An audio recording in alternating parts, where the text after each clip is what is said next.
Olá a todos. És una situació bastant irreal. A de fora Campbell comprava fa un dia espectacular.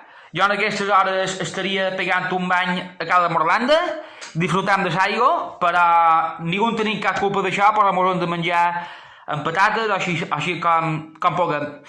La meva padrina té 88 anys i de la Guerra Civil diu que no havia vist res prescut. És una situació verdaderament sorprenent. Bé, i com pas el temps? I doncs, ara m'he aficionat a llegir. No m'agradava mai, però ara he llegit un llibre que amb una quantitat de pàgines molt petita te dona una informació grossíssima, que és el Principet. Després també estic pel tercer capítol, perquè tot això és amb audiollibre, del Quixot. Eren dues assignatures pendents de la literatura universal que tenia pendents i ara manco profit. També pot parèixer cursi, però m'estic aficionant també a les comèdies romàntiques. Mira, me fan riure, me fan plorar, me treuen més d'un pit la llagrimeta i pas estem d'aquesta manera. Bé, també faig un parell d'exercicis de musculació en 4 peses que tenim per aquí. Com que no em fan mai, perquè em realment m'he sortit a l'aire lliure tot d'una mecans, ara estic embraonat de després ahir, i el manco mos hem de marcar l'objectiu, considero, entre tots, de no engreixar aquests 15 dies, perquè Maritza és missió impossible.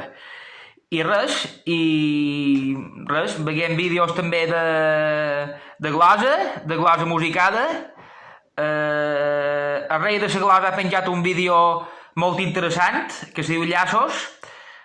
Surten a YouTube, ja m'apareix, que molt recomanable, i arrel d'això m'he aficionat en el germà Martorell i en en Mateu, que els veig en la glosa musicada, i part m'he que no és la glosa que pela tot sol.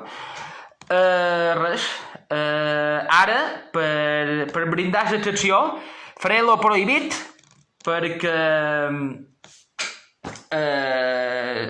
hem de passar estem de la manera que sigui.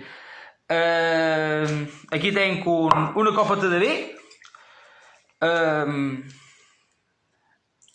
Faré un xatito de vi i faré també, posats en la situació excepcional, el meu polvoron preferit, un rosco de vi.